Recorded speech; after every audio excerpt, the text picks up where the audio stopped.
Steve, thank you so much for joining today. You know, all of us here in India and all of us at TechSparks are so excited. This is our moment, and I'm so honored to be talking to you today. Welcome to Great, TechSparks. great to be talking to y'all. You know, when it comes to talking about emerging technologies, I don't know where to begin. So we'll begin with the beginning. If we had to take Steve and let's say that you were born in the year 2000, what would be the technologies that you would be raving about, and what would you keep you awake at night?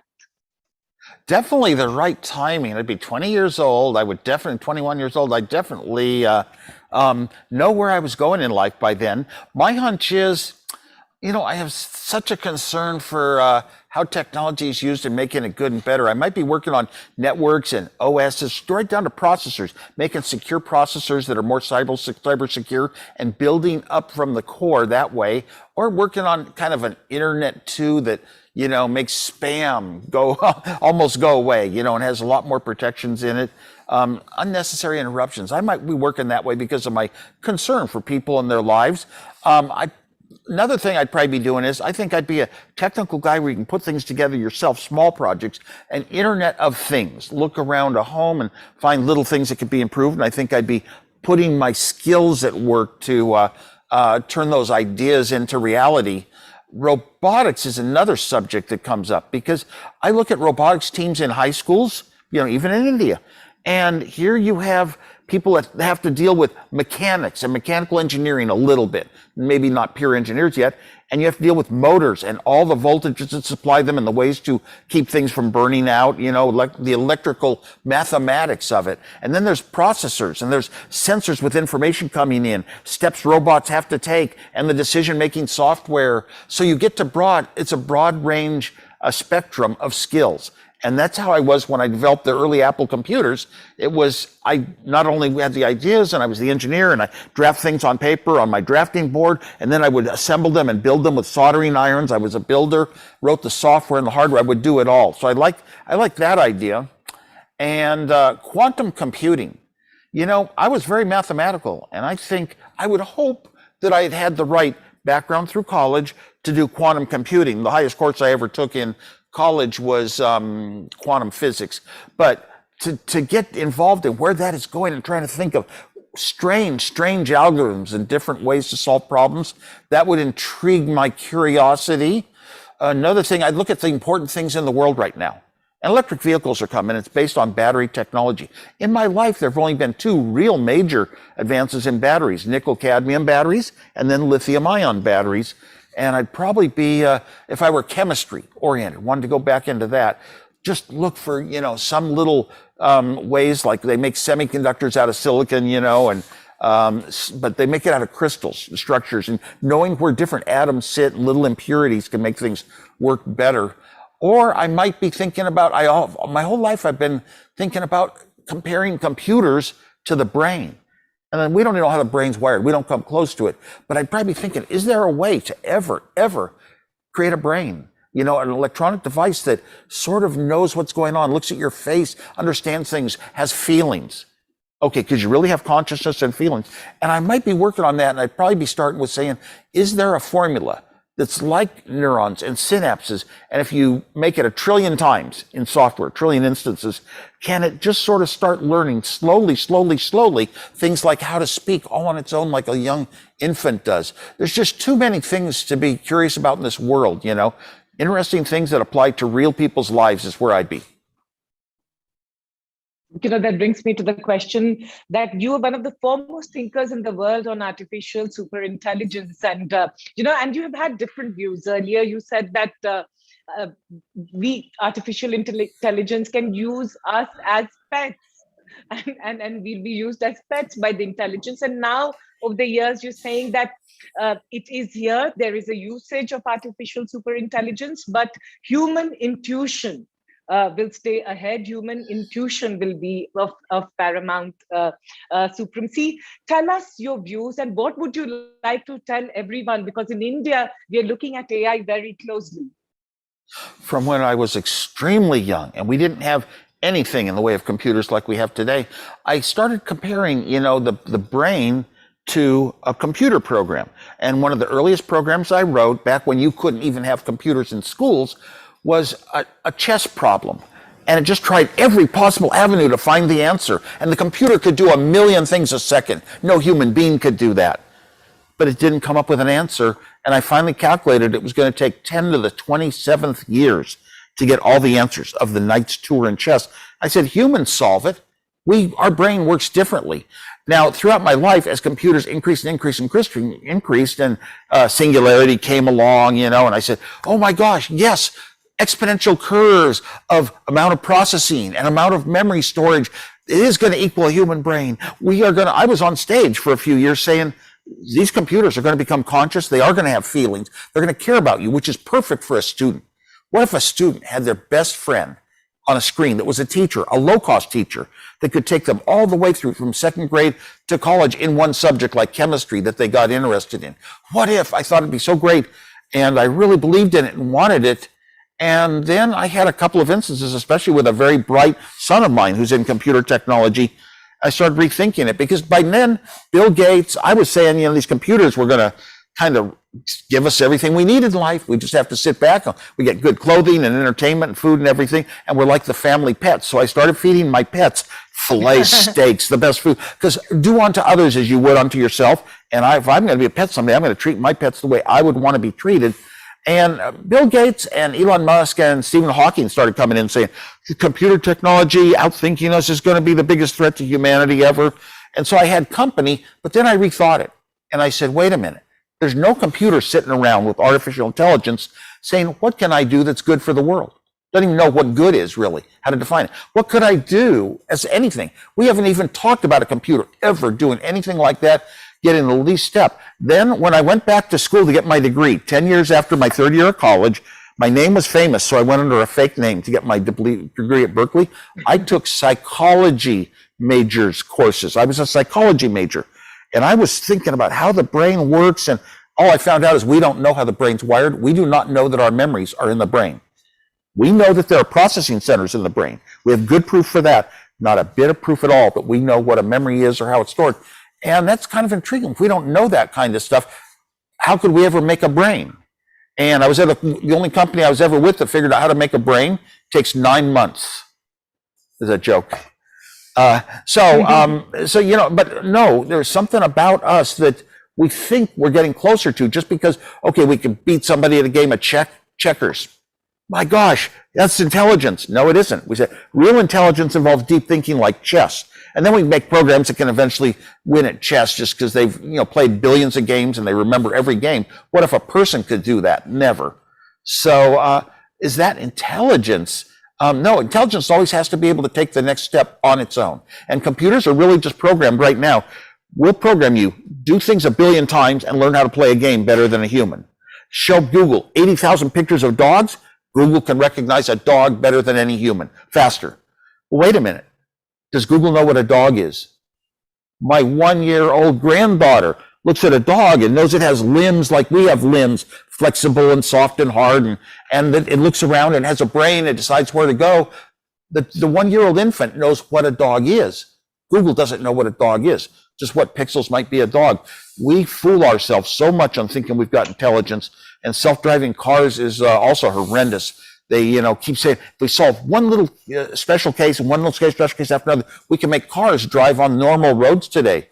And that, it is so, I totally give up on that idea. It's not worth. We can make cars have little safety features built in, extra safety features built in, but until they have tracks like trains, they're not going to be able to run in human roads because human roads are unpredictable. There's all sorts of debris that you can't predict exactly what it is, So we should stop thinking that we can make full solutions with artificial intelligence. The word intelligence is the wrong one. I mean, algorithmic something, algorithmic inefficiency, I don't know. But it's actually efficient, so you can't use that word. But there's probably some word that fits instead of intelligence. We fool people into thinking these are real brains when they're not. But they can be so helpful. The state of the art of computer technology that helps us in the world is called artificial intelligence. Sometimes it takes patterns out there and figures out what's real, and it watches you in your life and figures out what you're most likely to do. Although that fights my own creativity if somebody thinks they know what I'm going to do next. So I just say happiness is smiles minus frowns. And if you're always worried, oh my gosh, how are we going to solve this problem? What is AI? It's going to take over. That's a fear, and that's frowns. And you shouldn't fear it. No, just use it to the best way you can. It's really all to help humans. A few people fear that, once it's weaponized and starts being given some commands to think for itself, it can become dangerous to humans. But, you have to look at what is the mass of what's doing. It's really helping us. Steve, I have to ask you this. You've been a nonconformist all your life. You dropped out of college twice, and you've done self-education. In fact, you built blue boxes, PC cream soda, and the calculator for HP. For all the young entrepreneurs, startups, everyone watching you today, I want to ask you one that has your belief in conventional education system, convention has come back, or are you still the same nonconformist? And what would you like to tell entrepreneurs, because they're always trying to do different things, live in unknown territories, and you've done that all your life? I have always been a nonconformist, but I had an advantage over some nonconformists, which was I was an extremely bright student, way ahead in electronics, way ahead in computers before it existed. And, bright student getting the math awards at my schools. So that gives you some flexibility to be like today. I'm well known. I could be a nonconformist and people think that I could tell you a total lie and you'll think maybe, that sounds like it's real. It sounds scientific. But I discounted authority. Those people who say you will do what we say you do, we are the ones that must be believed, we are above you. I've discounted that since the Vietnam War, and I never want to treat people that way myself. I do not want to say, I am more important than you, I think better than you. No, I want you to feel very good self-esteem, believe in yourself, have self-confidence, that's important. And you said I dropped out of college twice. Well, you know what? The first time I took off from college, after 2 years of college, I worked for a year because I wanted to earn the money for college rather than burden my parents, which really couldn't afford it well. That's a very honorable thing. That's not like being nonconformist. And then I went back to another year of college, and because I crashed my car that year, I wanted to take another year off and work and earn the money for another car and another year of college, just so I could pay for it myself. That's very honorable. That's not like because of nonconformist, but I allowed myself to do it. A very strict person might be taught their whole life, you follow these rules, you go on this path, you go to these schools, you attend this, you do that in this order, you're on time for things you're supposed to be on time for. That's total conformity. Some people I'd be too scared to do anything different than that. And some of us have a lot of fun, just enjoying. We can play pranks, we can play jokes. Look at a comedian. Every story a comedian tells is a phony story. It starts with kind of a made-up story, a lie or something like that, and they turn it into humor. And I believe so much in laughter. My formula, happiness is smiles minus frowns, and the smiles, largely more than anything else, come from humor, comedy, jokes you make up, pranks you play. Not everyone grows up that way. Between 18 and 23 years old, your personality settles down, and that's the person you are forever. You might be that inventor, the creativity, the one that tries to do things that have never been done, or you might just be, I've been a good student, I know how things are done in the past, I keep doing them that way, and I keep doing my job forever, and that's a very conformist. And we grow up different ways, and there's no formula. It's not like a spreadsheet. You can say, when you're young, I do believe that how parents bring up children, some of them let them have more freedom, like I mentioned, follow your heart, and some of them just, no, you'll follow these rules, just like a school tells you you'll follow these rules in life. And so I was with my kids, I would not press my values on them.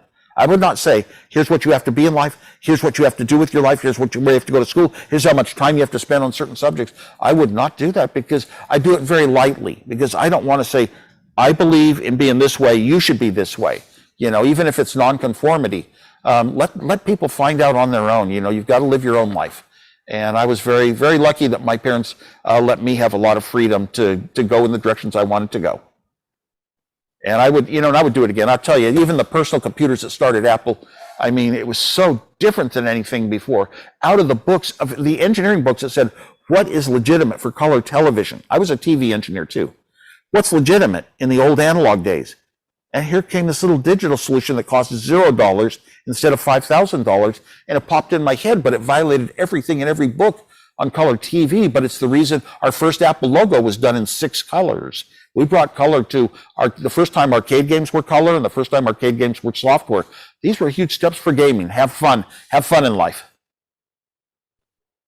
Yeah, Steve, we all have so much to look up to you for, and that's why the world over, and everyone watching today would agree with me. There's so much to respect and admire you for, and that brings me to the question. Something very close and personal to all entrepreneurs, to all startups, to everyone is rejection. It's so difficult to deal with rejection or to come to terms with what rejection means in life. And more often than not, we all have to go through different kinds of rejections in our lives. I want to ask you, and if you could recount your feelings when your design, HP rejected Mac 1 and Mac 2 design, what did you feel? What did Steve Jobs, both of you, feel at that time? What did it mean? And what has rejection meant for you in those years? Well, actually, it goes back to a homebrew computer club, which was so inspiring. We talked about a revolution. People were going to have their own computer someday and be able to do what the big companies did, turn the tables over on the authority. And I was so much a part of that. Steve Jobs wasn't. He was in a different state. He was living on a commune. He wasn't at the homebrew computer club. I'd been there every day since it started. And, I wanted to do this. And I'd wanted a computer in my own. I told my father once I'd rather have a computer than a home. And the formulas, the prices of parts coming down with Moore's Law made it possible. So I built this computer and I showed it off at the club. It wasn't for a company or a business or make money. I showed it off and I gave away my designs to everyone in the club. And I said, you could build your own computer that's useful for an affordable price. Could really solve problems by typing things in. I came up with all these different formats that had never been done. Before that, every computer had a big old front panel of switches and lights. After the Apple I was shown off at the Homebrew Computer Club, every computer from then on would have a keyboard and a video display. It's just, set the tone. But so I developed these things, and it was the Apple I and the Apple II that Hewlett-Packard turned down. And I wanted them to do it. I loved my company. I'm loyal. I'm so loyal to my company. And Hewlett-Packard back then, we built products for engineers like myself. Oh my gosh, I wanted to be an engineer's engineer for life. I would never move up the org chart into management. That's political. I design things. I'm a solid, designing engineer. And I wanted to be Hewlett-Packard for life. I would never start a company behind their back, an official company. So what I did was propose it to them. And I wanted them to build the personal computer, but they didn't see the market. They couldn't see it. They couldn't see it as a product. And they built products for engineers. And the fun product that personal computers became is not what Hewlett-Packard built. They would build a dumb boring machine for engineers and a lot of people on the project. They just didn't, wouldn't be an arcade video game player. So it's probably good that they turned it down. And 5 times, and all the big computer companies were all in the press saying that these little small computers wouldn't really do anything useful and they were going to go away. And it was just a bunch of hobbyists hooking up parts, little builders at home. And they didn't really appreciate it, but that inspired us even more than ever. And so Steve and I said, well, okay, he proposed after I showed him the computer at the Homebrew Computer Club that I'd already helped other people build. He said, we should start a company and build not the computer. We didn't have any resources. We had no money, no savings accounts, no experience in business, no rich relatives. So we were going to build little PC boards that the parts go on for $20 a board and sell them for $40 a board. Oh, would we get our money back? Who cares? We'll have a company for once in our life. We've been selling my stuff for about 5 years already. Steve would come into town every once in a while, see what I'd created, and then he would turn it into money for both of us because he had zero money. So he said, let's start Apple. And, we pursued it. HP turned us down. We had to start Apple. And it turns out the market was just at the very tiny starting of a huge growth. And here we were, and we started building more than a $20 board. We started putting chips on it, selling it for $500 to a local store. And then they priced it, I came up with the price, $666.66, all repeating digits, mathematical almost. And that was a great one. But that product, the Apple I, was not even designed as a Steve Wozniak computer. It was designed totally by me, everything hardware, software, same as the Apple II. but it was modified from something else I built to talk to faraway computers. Now it was its own computer. And the Apple II was really the machine that would change the world. And we had my Apple II computer, totally developed by me, every bit of hardware, software. We had it before we ever sold and delivered an Apple I. So we knew that the Apple I was just temporary, very short term. The Apple II was going to change the world. But to change the world, you need a company and you need money. It takes a lot of money to build 1,000 computers when they cost $250 each to build. So we got an investor. Steve Jobs was the businessman. He went out and he pursued every avenue we could raise money and found an angel that was willing to invest $250,000 into us and become an equal partner. So there were not two of us, there were three of us. And Mike Markle, our investor, he was the adult who told us how to do things and how to run a company and how to set it up and how to organize it, what our jobs would be and all that. So that product, the Apple II, just was so far ahead of the world. It was going to be all of Apple's profits, all the money we made for the first 10 years of Apple. One product was so advanced, and it was a platform that led to so many other hardware devices and program software that it had a lot of growth ability, and it wasn't restrained. Open source days. So, Steve, what you're saying is that it was okay that HP turned it down, because at the end of the day, you might get turned down, but it leads to what you've created, what you've built, and what the world is using today, right? I believe that it would have really inhibited the world from getting to as easy to use and funness of computers, things that Apple really brought to the world. Hewlett-Packard eventually did start a project on my floor of my building, where we were designing the calculators, the hottest product in the world at the time. They started a project, and it was going to be a little computer. With a little video display. With a keyboard. With a basic programming language. I'd just done all this myself. They had 5 guys assigned to writing BASIC alone, and a whole ton of people getting assigned to that project. And oh my gosh, I went to my boss's boss, and I said, look, my interest in life is not calculators, it's computers. I want to be on that project.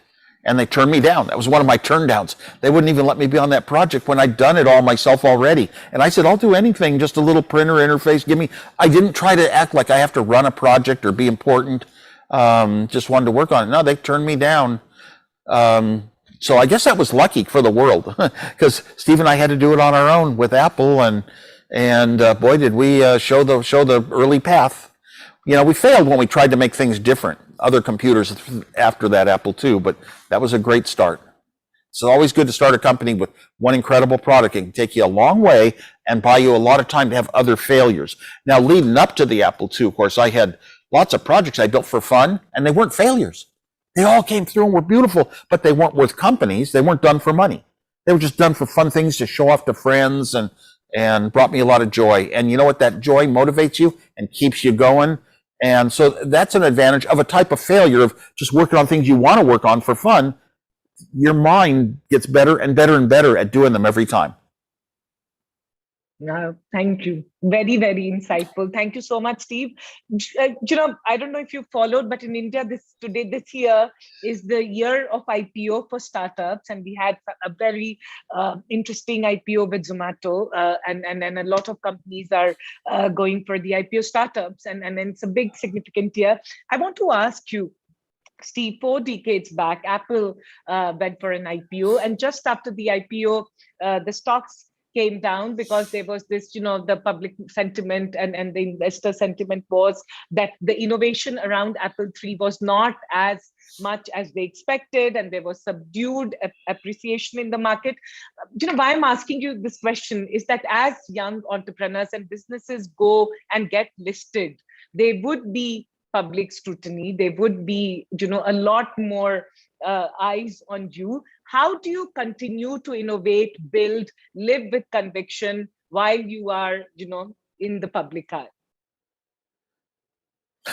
Why am I not in the public eye? You know what? I never wanted to be. I was shy. Keep me away from the press. I didn't want to be. And Steve Jobs wanted to be known as an important person. And he took over, and, all the computer thinking comes from my brain. But he wasn't a computer person. And so his brain came up with computers that all failed.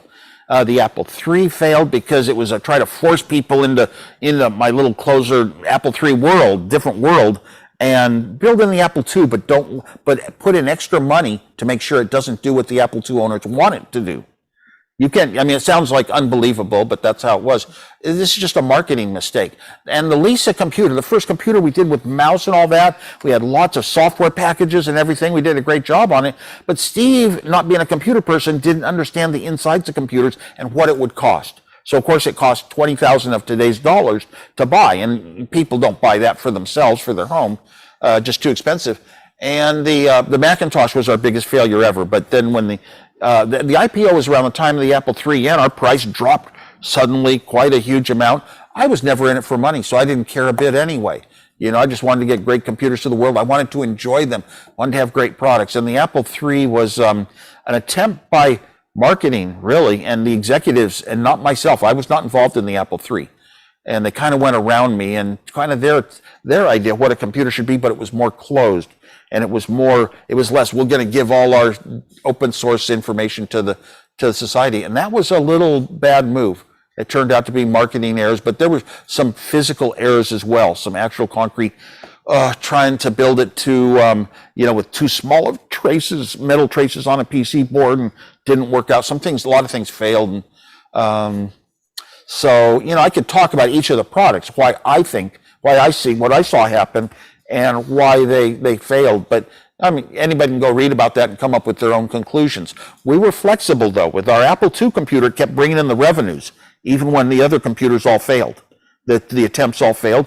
We had the millions of dollars coming in every month. That Apple II was good because it was so flexible. It could grow. When we first started out, it was more of a game machine. And after about 1 year, we spotted a business market. So we shifted direction to the business market. And our top marketing guy who wanted to keep a game division going, Steve Jobs wouldn't let him. So he actually left the company and started a company called Electronic Arts, one of the biggest in the game industry to this day. And I was actually a founder of that. I believed in games and fun. So, but the fact that our machine could just we kept adapting to the market. We made smaller versions of it, bigger versions, faster. We changed processors a couple times. We were not a company that was just totally stuck in the mud. Yeah. Steve, now let's move to right to repair. Tell us about this. You are evangelizing right to repair across the world. Why do you encourage that all the technologists, everyone should look at it more closely and participate in this? Yeah, to me, right to repair doesn't mean that a company has to build a product in a totally remove the parts and repair it as easy as you change parts in your a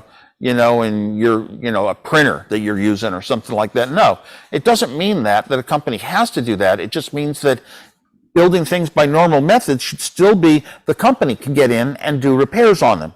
Some people who are smart want to spend a huge amount of time that would be worth a huge amount of money normally, because they're interested, should be able to go in and move a part and put one back in safely. And sure, if they destroy the product, the warranty is not in effect, but it's more to encourage them. I think of builders like I was. I wanted to go in and take something in there. Oh my gosh, I can actually change this one little part and make it perform a little better. That's the smart person should not be neglected, the smart little builder. And, it's not like a huge amount of your world anyway. You could sell 1 million computers and there's 10 people out there that kind of know how to want to take it apart. Of course, every curious person wants to take it apart and actually spot there's a bad part in here. I'll replace it myself. Why not? And why do you have to be forced? Nope, you can only go through this one avenue that charges you a certain amount of money. So it winds up being money too. That a company, we're going to keep control because we don't want you to have any kind of knowledge about our products. We want to be in control of everything. And the more secrets you can keep, the more control you have. This TechSparks theme is what's next. And then for everyone, Privateer is a company that you started. While we are talking about telecommunication, space tech, what you are saying is that we need to clean the space and waste management in space. Tell us about this, and why are you such a strong advocate and believer in this? I've been an environmentalist in my thinking for all my life. I thought, We never turn over the same rivers and the same, even clean air and the same forests to our children. Every generation gets a little less than there was before. And if you know how things work exponentially, that's bad. So I've been, a little strong contributor to causes that I believe were ecological. We've never thought about space, except you read a lot of articles about how many things are up in space. Sometimes there's damage from refuse, junk that is just floating around. What if you're driving on the highway and there's stuff in the middle of the highway? That's a big problem. We plan space launches sometimes today, manned or unmanned. We plan them to deliberately go very short time through the near Earth fields where there are a lot of junk floating around. From Earth, we can actually spot things that are as small as 10 centimeters cubed. We can spot them up to that size. We can't spot smaller, and there's a lot of junk floating around, little smaller pieces, and a lot of it's not known. It's not well mapped. We're used to maps here on Earth, be it Waze or Google Maps or something. And so our company, Privateer, the first goal is going to be to really create a good map of everything we can that's up there. And you have to launch devices into space to have a better view than from Earth to spot smaller things. And that's where we're starting. And everybody who has anything up there, satellites are expensive, and space stations are expensive. Anything up there at all is going to want our maps, I hope. Yeah. Steve, you've also founded a marketplace for funding eco-friendly projects called EForce last year, and it's allowing platform to hold blockchain utility tokens. Tell us, two questions. Do you think that decentralized platforms can go on to become as big as maybe Uber, Facebook, all these platforms? And the second is, when it comes to crypto and blockchain, what would you say is the signal and what would you say is the noise? Yes, I have so much going on in my life. I haven't had time to become an expert in blockchain implementation. And a lot of people come up with, here are ways that we can shorten the time per event and we can scale, but I'm not an expert on that. And I also like the pureness of something that, like Bitcoin. It's just mathematical, and it's not something that special little variants of it. I don't like all these variant comes out, and some celebrity puts their name on it. It looks like it's just ways to raise a lot of money for themselves. And I do see one thing. If you have companies that are running and they earn a lot of money and all their data is recorded in databases, well, wait a minute. The blockchain is a way to have absolute security that nothing in a database can get hacked or changed or destroyed or anything. And so basically implementing the sort of form of, I don't know what you call it, but your tokens are like shares of stock. They kind of work that way. If the company goes up, your token goes up. If the company goes down, token goes down. Start with a company that's making a lot of money and has been making a lot of money for, years and years. And ongoing business is very good. Our business is making companies, more efficient in their use of technology, from lights and air conditioners and insulation and further. And we're also involved in carbon credits, but so we're very much into efficiency. That's where our business starts. But you can invest in all of our projects by buying our tokens. And that I buy into. It's not just a currency on its own. It's not just a token that doesn't really equate to something of value. It really equates to something you can measure. And that's about the only. I'm not a super investor. I don't, I don't buy stocks. I don't really have. I've never even used Apple's stock app. I don't want to sit there every day. Is it up? Is it down? But I'll invest in something very worthwhile and ongoing, like Apple. That brings me to the question that you left Apple in 1985, and many would say before the best days were coming. And I'm asking you this question because what would you tell entrepreneurs? What would you tell leaders? What would you tell young leaders? Because, we get attached to what we are building. We get attached to our businesses, our startups. And when you have to disentangle, when you have to detach, when you have to let go, how was it for you, and how should they be thinking about it? I actually didn't leave Apple. I stayed on Apple's payroll. I showed Apple exactly what I was going to leave and do because Apple would never do it. And it was a startup. It was an interesting startup to build the world's first universal remote control, programmable and everything. I mean, this was a cool little project and I knew how to do it and I knew why I wanted it for myself. So that was a really not leaving Apple. Apple, though, had gotten, see, I'm an inventor. I'm an individual. I did all my projects for Apple that were great, turned it into a great company. Did them all on my own, just ideas I wanted to pursue and follow. It wasn't like job assignments. Now, Apple had grown big enough that it was by then that everything was managed through many layers of management. And it wasn't like a lone engineer. Very rarely could a lone engineer come up with something and kind of all by themselves develop a whole new category that, might be a big product for us. So here I had this idea and I wanted to go out and actually make it real. And I did it. And I'll tell you, any entrepreneur out there that has some ideas and wants to turn it into something real for the world and make it a better world, that's the best thing you can do, both for economics and the most fun thing you can ever do in your life. Have a little company of your own.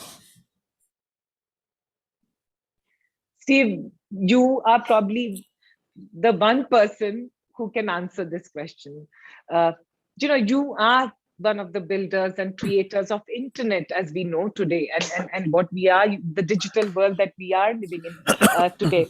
10 years back, 10, 12 years back, with the advent of social media, the advent of, all these platforms, the big tech players, there was this hope, optimism, and everyone was looking, because it definitely democratized access and brought us together. But today we are also living in a world where there's so many questions around, our privacy, around how technology, how this whole internet is being used. And you are one of the fiercest advocate of digital, internet's the power of bringing people together, of using internet for positivity, for change. What would you say? What should the world and what should all the tech players and everyone should be thinking about and doing at this time? Yeah, even when I was very young, my father talked to me about ancient technologies before digital and all that stuff. That there's good often brings some bad things with it too. For example, studying the atom brought us the atom bomb. That's just an example. Well, when the internet was brand new, I mean, all this technology brought so much beauty into our lives. The internet was brand new. I could communicate with people in India or anywhere around the world, and people could publish knowledge that they had if they were academics without having to go through a third-party profit-making bookseller. This was just a new world. There's no borders. It's not a country, but it exists and works. That was such an exciting dream. It was almost like when I was young, taught how space doesn't belong to anyone. The moon doesn't belong to anyone. And these were high ideals of mine. So that's what the internet represented then. But now it's allowed. Look at the social web. The social web came. What a great idea. Friends, being in groups and being able to communicate with each other. And then look what it turned into. If we map everybody's interests and know everything about you, and every time you click like and what you click like on, and we know you better than you know yourself, we can sell it.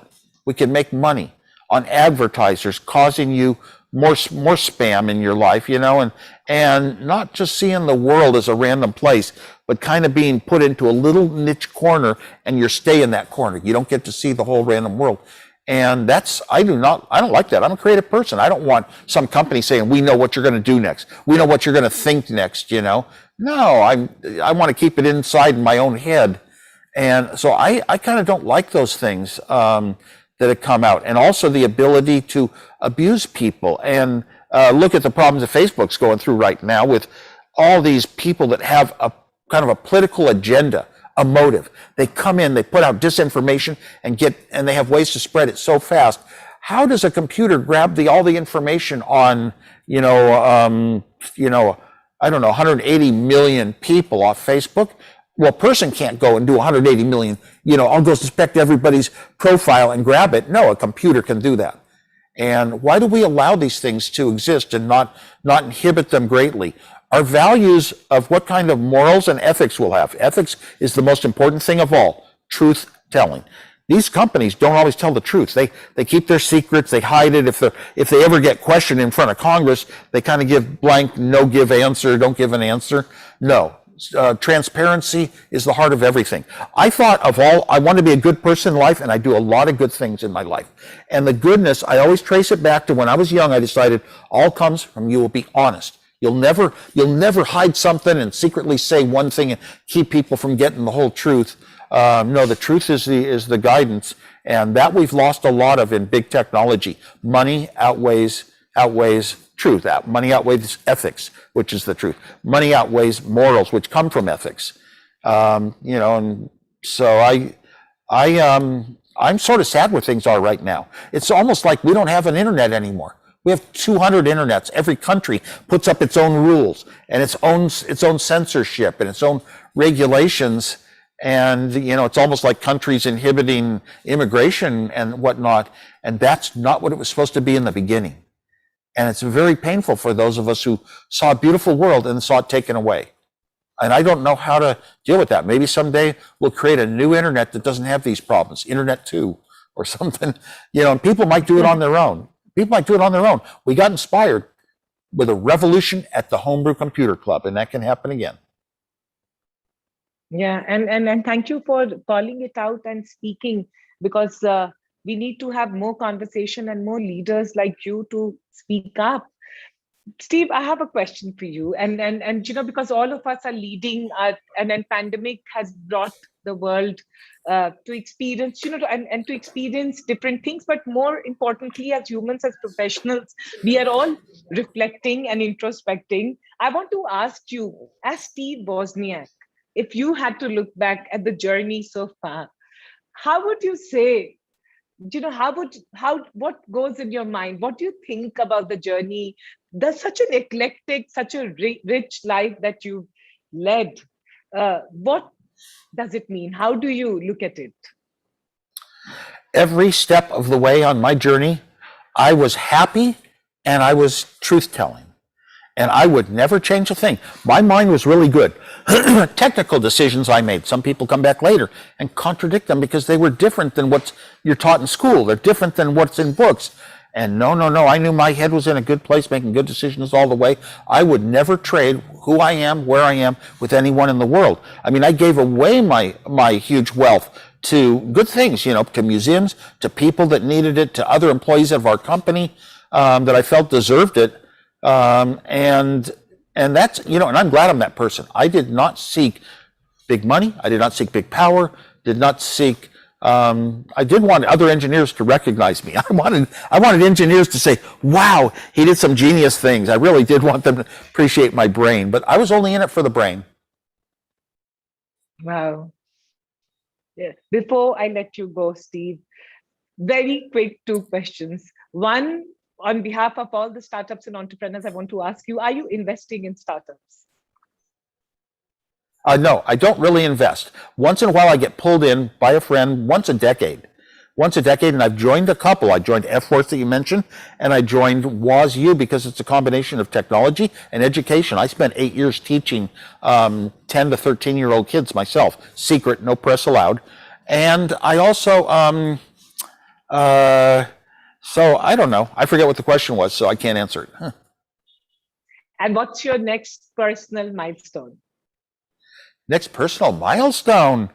I don't know. I'm so happy. I can't stop working for some reason. And I love talking to people. I love my family, my dogs, having a good time, a lot of entertainment in my life, a lot of good things. But I'm so busy. Maybe it's probably to eventually get to the point where it's like I can sit and fish every day at a lake and, just watch TV and play games, kind of a real retirement. I just, I like things that are peaceful and quiet and alone. So I don't know if I'll ever get there. And you know what? A lot of people, I'm getting to the age that an awful lot of people that I know have died. People in my business area even have died. And so I'm totally reconciled with death. Hey, if it comes, you look at, was your life good? Was your life high quality and well implemented? And yeah, so I got nothing to be worried about. Wow. Steve Wozniak, on behalf of everyone here in India, thank you so much. What an honor, what a free-spirited leader that you are. We all have so much to learn, to look up to you. Thank you. Thank you. Keep inspiring. And yeah, very, very proud. Thank you for this conversation here at Thank you very Express. much. I do not feel myself as an American. I feel myself as a citizen of the world. Wow. Thank you so much. Thank you. Thanks a lot. Have a good day.